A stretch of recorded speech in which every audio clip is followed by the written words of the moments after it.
I think sometimes we hear certain words, hear certain phrases, and we go to the extreme max and we psych ourselves out. We psych ourselves out of doing the work that needs to be done or getting started with the fear of a benefit. Welcome to the Success Fitness Podcast. I am your host, Christian Evans. This podcast is for women and men over 30 who wants to achieve success in their fitness journey. And I'm going to help you do just that. But first, I have to ask you, are you looking to live longer? Of course you are. I came across this article from the WashingtonPost.com titled, "For Longevity, Muscle Strength May Be As Important as Aerobic Exercise." I'm going to get into this article and add my 2 cents, but first, a word from our sponsors. You know what? I've been jonesing for pizza lately, but I'm trying to get better at eating better, not eating out so much, and subscribing to the we got food at home mentality. So I chose to cook what I bought from Sam's. Salmon prices have been so high, but Sam's had it $5 off today. Last week, I found a bag of quinoa there for about $8. Since my vegetable supply of meal prep is running low, I also picked up some fresh broccoli. By the time I realized it, I had cooked everything in my e-cookbook, What to Meal Prep for Beginners. Not only will you get 3 recipes for one high-protein meal under 600 calories, you'll also get a free workout ebook. Get 10% off when you sign up to my weekly newsletter. The link will be in the description and the link tree in my bio. Download your copy today. Thank you for tuning in to the Success Fitness Podcast. I appreciate your time and I appreciate you taking time out of your day to listen to me babble. You could have been anywhere else in the world, but you're here with me and you're probably listening to this while you're working out or meal prepping or at work, wherever. Either way, wherever you are, I appreciate it. So the title of this podcast is titled, "If You're Looking to Live Longer, Do This." And there's an article that I'm reading from the Washington Post that I came across, and it's very interesting in regards to the benefits of strength training and how it can improve your quality of health long term towards the end of life, and how it can reduce the risk of Alzheimer's. And that is important to me. But I'm going to get into that in a little bit. But, I got to give you a little insight and update where I am compared to last week where you heard me at, right? And so today is day 38 of my juice fast. I am upset that I'm only down 28 pounds, right? And the reason why I'm upset is because for the past 3 days, I've been at the same weight, right? My body a plateau. But I do know that I haven't been doing the Lord's work. I've been drinking a lot of peanut butter banana smoothies, or more than I say I should, right? And I usually have them like kind of post-workout. Let me rephrase that. Not even post-workout, more towards later on in the evening, more about 5 or 6 when I get hungry. And I believe it's because that I'm settling, from my workout, earlier in the day. And I honestly believe I'm working out more. And yesterday was the first day I actually did cardio, because I had a knee injury last week that I really do not know where it began. I don't know what caused it. I really don't know. But I'm going to get more into that later on in the podcast at the very end. So just like we've been doing for the past couple of weeks, I want you to stay tuned to the very end of the podcast. But we're going to get right into this article. Imagine a non-pharmaceutical performance device that can help you breathe easy, reduce exercise fatigue, and shortness of breath, all while improving your cardio performance. It's called the Breather Fit. The Breather Fit is evidence-based, drug-free respiratory muscle training, or RMT for short. It's designed to help athletes of all levels, elite military professionals, first responders, and people with physically demanding roles like you to gain an elite performance edge. Unlike most other respiratory trainers, Breather Fit trains both inspiratory and expiratory muscles. The independent dial system allows you to create highly targeted training protocols as well. With over 2 million units sold, Breather Fit is the next evolution in RMT. It was developed from the success of the Breather Health device. It has also been used in clinical applications to help chronic respiratory illness and help patients regain function and quality of life. Simply put, the RMT protocol design designed to work with Breather Fit means working out more effectively and accelerated recovery from your workout. With Breather Fit, all it takes is 10 breaths for 2 sets, twice a day, 6 days a week. You can also record your performance to get useful and timely feedback with the Breather Coach app. Breather Fit is your secret weapon to maximize performance and meet your personal best. With Breather Fit, you work hard, but breathe easy. Use my code FITBREATHE at checkout to get 20% off at pnmedical.com/product/breather-fit. The link will be in my show notes. Jumping right into the article titled, "For Longevity, Muscle Strength May Be as Important as Aerobic Exercise," written by Ian McCann on January 29th, 2023 at thewashingtonpost.com. And I will have this article linked in the description box or the show notes, whatever one you want to describe it as. So jumping right into it. While aerobic exercise has taken the lead in physical activities guidelines, researchers are finding that bicep curls and bench presses might be equally important for health and longevity. Strength training, exercises that increase muscle strength by making muscles work against a weight or force such as gravity, was added to the 2010 global recommendations on physical activity for health. So, making sure you get your muscle training in, your strength training in. I personally like to get about 45 minutes a day, about anywhere between 4 to 5 days a week. It's just a habit. It's just something that I've grown into. Getting back right into the article. In a recent meta-analysis combining 16 studies and data from over 1.5 million subjects, muscle strengthening activities were associated with almost a 20% lower risk of cardiovascular disease, cancer, diabetes, lung cancer, and all-cause mortality. Wow, I didn't know that. Jumping back into the article, strength training confers a host of health benefits independent of aerobic exercise, says Daniel J. McConnell, a researcher at the University of Minnesota School of Public Health and co-author of a large study that looked at the effect of aerobic muscle strengthening exercise on mortality, adding some muscle also improves physical fitness and bone mineral density and reduce the risk of musculoskeletal injury.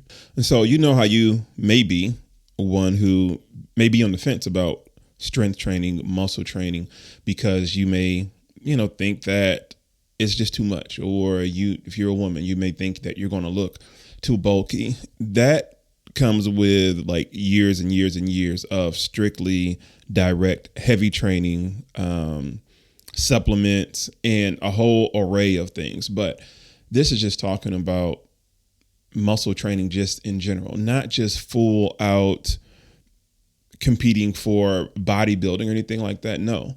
I think sometimes we hear certain words, hear certain phrases, and we go to the extreme max and we psych ourselves out.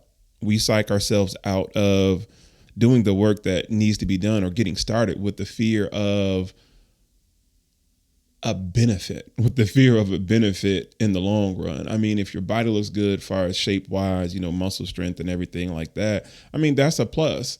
Why associate it with a negative, connotation, right? But outside of the external factors, right? Your body looks good on the inside.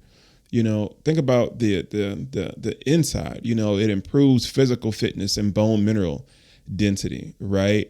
And all these extra benefits, it has almost a 20% lower risk, of cardiovascular disease, cancer, diabetes, lung cancer, and all-cause mortality. So if those aren't benefits to increase your lifespan as far as to want to start muscle training, then I'm not really sure what other benefits that you are looking for on the reason why you are holding out on it. Back to the article. Running, swimming, playing soccer, and other aerobic exercises do a lot for the cardiovascular system, our heart and blood vessels, but they don't do too much for overall muscle mass or strength.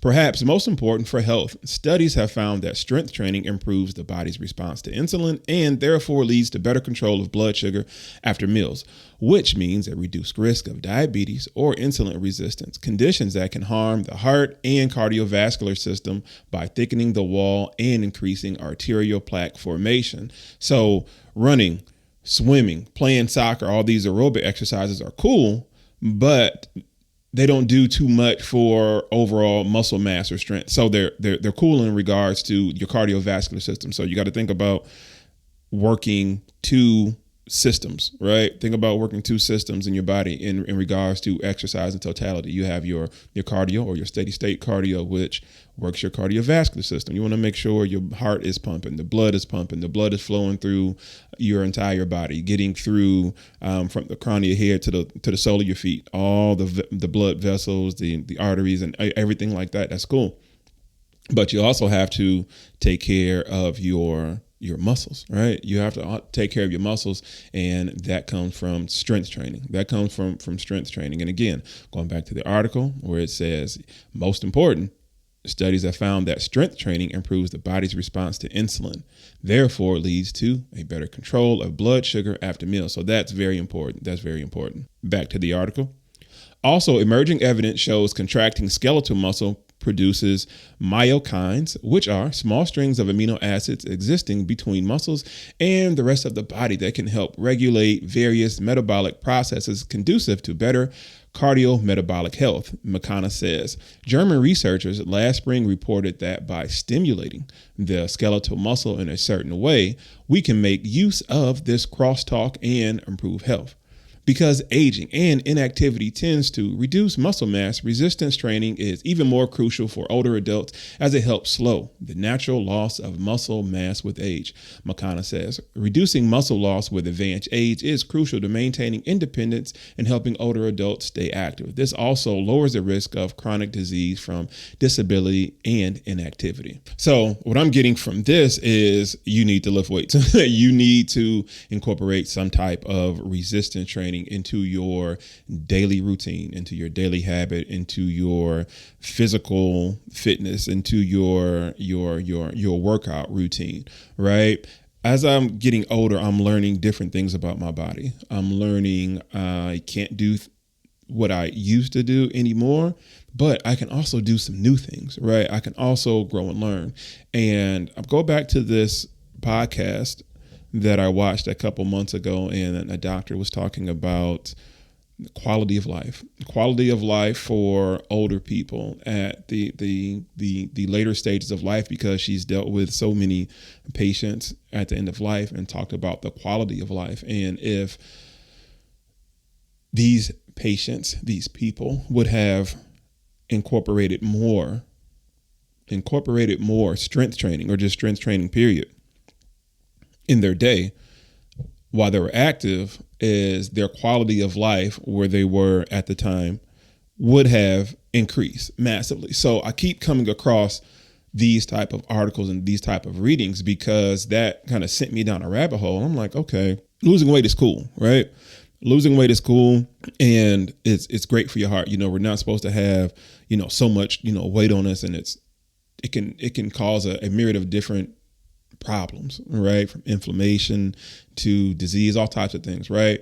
But just as equally as important, we have to also remember to strength train. We also have to remember to work our muscles, because these are all items that we need in our body to maintain a quality of life, and especially towards the end of life. And that's what her research was based off of, quality of life at the end of life. Quality of life at the end of life, meaning, like, can you walk? Can you brush your teeth? Can you go to the restroom, not on yourself. Can you go to the restroom by yourself? Can you go to the restroom by yourself? Because as we get older, our muscle loss increases, as we go in age. So it's, we're not getting any younger. And as we get older, we need to make sure we are strength training. Make sure we are strength training, because this way it improves our chances of, maintaining independence. Maintaining independence as we get older. Now, I understand some people have different genetic diseases, disorders, and different things like that. And that's cool. I mean, not cool, but from the standpoint of there's only so much you can do. So with that being said, what you can do, do it, right? I totally believe in the saying of do what you can. I tell my clients this all the time when we're working out. They may not can lift 12 pounds for 10 reps like they did with the 8 pounds they did for 12 reps. So they may think that they're failing. It's like, no, just do what you can. Do what you can. Sometimes we go to the extreme what we are trying to do or when we're trying to do it. I'm like that too. I go full bore, either east or west. There's no in between. But as I'm getting older, the new things that I'm learning is to take my time and think of things from a different perspective. Going back to the article. Strength training appears to have positive effects on brain health and function, perhaps decreasing the risk of dementia and Alzheimer's disease, experts say. Michael Valenzuela is a researcher at the University of New South Wales, and one of the leaders of a study that looked at the effect of resistance exercise on cognitive function and brain structure in 100 subjects and mild cognitive impairment. He found that strength training appeared to protect areas of the brain, specifically the hippocampus, normally targeted by Alzheimer's. That may give strength training a potential role in prevention of the disease, he says. We also found these changes mediated better general cognitive performance in older people that did the training. So it was not just an incidental finding. So strength train for muscle, strength train for brain cognitive function. And this is something that I'm learning new is that how we can kind of forget stuff, right? You're doing so many tasks, and I think that can come from multitasking. I read somewhere a couple months ago about we're multitasking almost too much, with these phones and going from app to app and trying to increase productivity. And sometimes we forget things, right? Sometimes we forget things, and you're like, okay, is this something serious I need to worry about, or do I have too many things in my hand and eventually something's going to fall off, right? But the bigger story here is strength training and in relatability in regards to Alzheimer's. I don't know anyone who has Alzheimer's or anybody close to me who has or had Alzheimer's. And I do know, when you get older, your memory slips, right? Your memory slips. Me and my client, we always kind of joke around about, Alzheimer's, not joking around being insensitive, but we may forget certain things we're talking about. We kind of got inside joke about it. But working out, strength training is trying to reduce the risk of that, right? And that is so important too. You got to keep your mind sharp. You got to keep your body sharp. And in order to keep your mind sharp, you got to keep your body sharp. So everything works hand in hand, right? Going back to the article, a 2022 study in JAMA Network, open based on the Canadian study of aging, found that the presence of low muscle mass was associated with faster future cognitive function decline in adults at least 65 years old. The researchers theorized that greater muscle mass may result in more physical activity and cardiorespiratory fitness, which leads to more blood flow to the brain. So, how much strength training is enough? The Federal Physical Activity Guidelines for Americans recommends 2 or more strength training sessions each week, ideally. The sessions should include 4 to 6 different exercises that use as many muscle groups as possible: legs, hips, back, abdomen, chest, shoulders, and arms, like a full body workout. For each exercise, complete 10 to 12 repetitions 2 to 3 times. We found that just 1 to 3 hours per week of moderate exercise, brisk walking, and or vigorous aerobic exercise such as HIIT training or high intensity interval training, and just 1 to 2 times per week of strength training substantially reduce the risk of death by all causes. So working out can save your life. Working out can save your life. Working out can save your life. Muscle training, strength training, muscle training, strength training can and will save your life. Muscle training, strength training can and will save your life. Now, the way I program a lot of my workouts for my clients is HIIT training, interval training. This way we can get these recommended 10 to 12 reps in, or full body workouts, right? I love the HIIT setup, and I've done them too. I've implemented them too. Of course, I'm going to experiment with exercises that I give my clients, but typically we do 30 seconds on, 10 seconds off. And depending on the client's request, I will program each muscle group that they requested within the interval training, right? But full body is typically majority of the way I program stuff, and no two workouts are alike. I love mixing it up. I love having the clients guess because they think they know what I'm going to do or what I'm going to program, and it makes for a great 45-minute workout. But this is the way how I can get a full body workout in for myself, just as well as my clients. HIIT workouts, you can just program whatever, what I'm reading here, legs, back, chest, and arms, so a typical workout, right? I'm taking these 4 legs, we can do just body weight squats. All right. We can just do body weight squats. All right. No weights, no anything, right? For 30 seconds. Then we'll rest for 10. And let's go to back, right? So right after the body weight squats, we'll go to bent over dumbbell rows. And sometimes I may throw a number at them. Okay, let's go 10 or better. We can get in 30 seconds, right? And it's just a number that they try to reach, right? You throw a number at somebody, they'll try to reach it. They'll try their best to try to reach that goal, right? And then we'll go to chest, right? And I'm like, okay, let's do some incline shoulder presses, incline dumbbell chest presses. Incline dumbbell chest presses. You may throw a number at them. All right, 10 or better. And then we'll go to standing bicep curls as far as for arms, 10 or better. Love throwing numbers at them. So 4 exercises, right, in a HIIT fashion. And that can last about right under 8 minutes, right? And we'll do that rotation 3 times. And that'll just be, one block, right? And then, so on and so on and so on and so on. And I may implement some cardio, right in the middle of it, right? So that's just an example of one block. And as far as the recommendations for strength training, each week, as it says, 1 to 3 hours of moderate exercise. So again, like 45 minutes is a typical session. As far as with me, I have some clients that come to me 1 time a week, right? That's just as far as with me. What they do throughout the week, they may go work out on their own, right? Whether it's at home or it's another gym. And some people think that, what's the purpose of exercising 1 time a week, right? Or exercising with you, personal trainer, 1 time a week. And it's like, well, you can learn what you can as far as for me, and you can sharpen your knowledge or your tools in regards to the exercises that you're doing. And then you can take those and then you can pretty much practice them throughout the rest of the week in regards to when you work out, right? So when you work out on your own, and then we keep doing that over and over again, right? Also, I have sessions 2 times a week. Also, I have sessions 3 times a week, right? So it just really depends on your time and your budget. And if you want to know a little bit more about the services that I offer in regards to personal training, you can click the link in the description or the show notes and go to my blog, christiansweightsuccess.net, and you will find all of the training options there.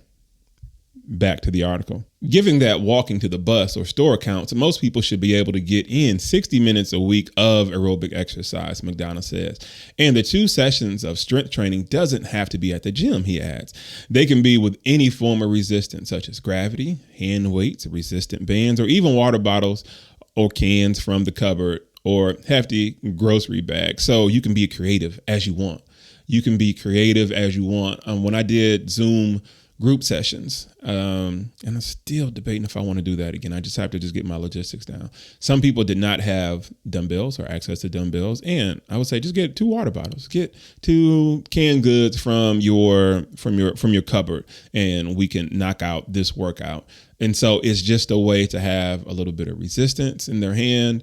And again, the way how I program it, they can get a good sweat in. So going back to the article. So cardio or weights or both? If you're looking to live longer, do both. is your best, experts say. We consistently found that the greatest health benefits, whether it was reduced risk of death or chronic disease or improvement in risk factors like blood pressure or cholesterol, were seen among people who perform both types of exercise rather than one or the other, said Angelique Brillenton, an assistant professor of kinesiology at Iowa State University and co-author of a recent article review titled Aerobic or Muscle Strengthening Exercise, which is better for health. I'm going to read that one next week, right? The review found that while aerobic and muscle strengthening exercises independently reduce the risk of death by all causes, people who hit the cardio and the weights realized the largest benefit, including an approximately 40% reduced risk of all mortality and 50% reduced risk of cardiovascular disease mortality. So that is the article title. For longevity, muscle strength may be as important as aerobic exercise. So I asked this question earlier, or this statement. I made this statement, or the title of this podcast is, if you're looking to live longer, do this. And what quote unquote this is the question that was asked. So do I do cardio or weights or both? And if you're looking to live longer, you do both, right? You implement both. You implement cardio as well as strength training. And it can come in various forms. Again, it doesn't have to be in a gym. It doesn't have to necessarily be with dumbbells or weights or, as far as your version of that, right? You do what you can. You do what you can. You can get some water bottles. You can get some canned goods. You can get resistant bands, or you can get a personal trainer. You go to christiansweightsuccess.net and you can see all my training options there.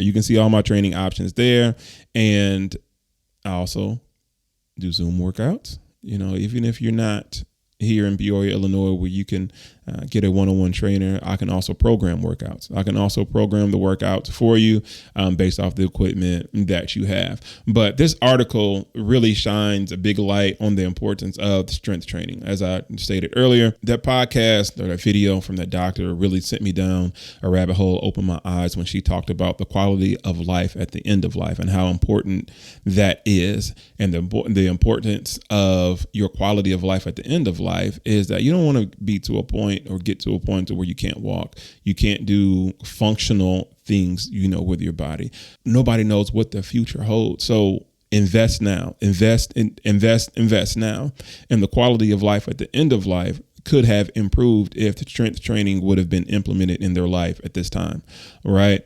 And that really hit me. That really hit I won't say a nerve with me, but that really hit me. That hit me to a point to where it's like, all right, let me get this information out to my people. Let me get this information out to you so you can better understand the importance of it, right? The importance of strength training and making sure you implement strength training into your routine, because it does reduce insulin resistance. It does reduce cardiovascular diseases. It does reduce death. It does reduce the risk of death by diseases. So if you haven't started strength training, do so today.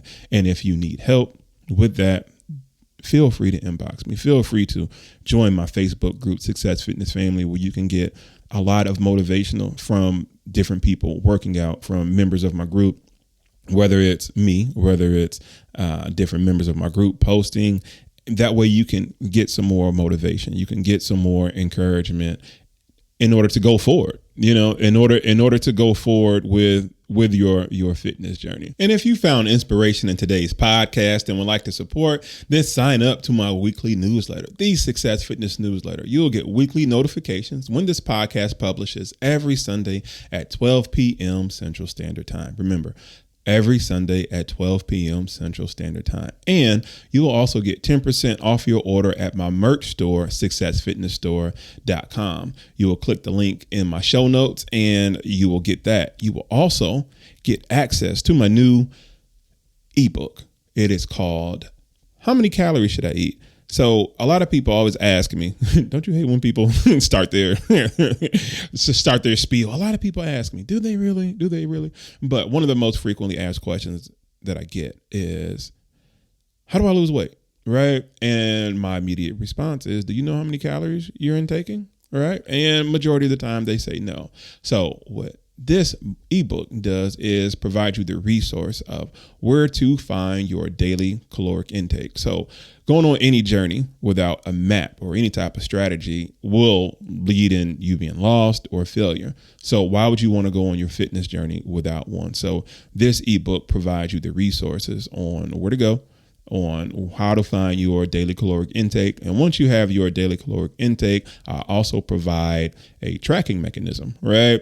A tracking resource. And not I'm tracking you on your phone where you can go, when you leave your house or go to work or to the gym, whatever. No, not that. But in order how to track. Some people may not know anything about tracking, as far as tracking your food. So your daily caloric intake and how to track it, those will be the resources in there. So you will also get that as a part of signing up to the Success Fitness newsletter. So go ahead and click the link in the show notes or the description box, wherever you are. And this brings us to the end of another episode of the Success Fitness Podcast. Thank you for listening. And remember, if any situation is not making you stronger, simply chant more weight, more weight, more weight. Peace out. Thank you for staying tuned to the end of the article. I won't be too long because this podcast has gotten longer. This podcast was pretty much a long podcast. And my intent is to try to have these podcasts anywhere between 30 to 40 minutes. It just depends. I understand your time is valuable and who wants to listen to anybody for an entire hour. So I try to make it worth your while. I try to make it worth your time. But yes, I am down 28 pounds on day 38. I'm more closer to day 40. My goal is 60 days, and that will be on, I believe, May 26th. Or I believe May 26th is the day. I have to just double check and just make sure. I knew when I wrote my goal down, I wanted to go into my niece's birthday and her graduation, which is May 26th. And so I gotta sharpen myself. I believe I gotten too lax. I had an injury last week. It was to my right knee, inside. I think it was my adductor muscles. I've been going to therapy for it, or I went to therapy for it in this past December. One way or another, that came up, and just trying to get that stretched out, and it feels fine right now as of today. I just used some icy hot for a couple of days, but it prevented me from just walking straight. I had a pimp limp. I was limping around at the gym for a while. So I just focused more on strength training, right? And that's pretty much what this podcast was about, the benefits of strength training. And I couldn't do any steady state cardio. Maybe like the first day I had an issue bending my knee. And so I just kind of waited it out one way or another. But I'm excited to get to the gym today. Right after this podcast, I am going to knock out some cardio first because I'm cool. Right now I was able to do the stair climber yesterday and the elliptical. So I'm going to stick with the elliptical for the next couple of days. And then next week I got to get my running back in, because I think that's what's holding me back to this stagnant weight, along with these smoothies or specifically this peanut butter banana smoothie. I'm always looking for something sweet. I'm always looking for something that's probably going to stick to me a little bit because sometimes on these juice fasts, I get bored. I'm like, man, I want a burger. I want some, like a turkey burger or, something. It does get boring, about day 30. It's like, all right, this is kind of getting old or whatever, but, I'm focused on my goal, right?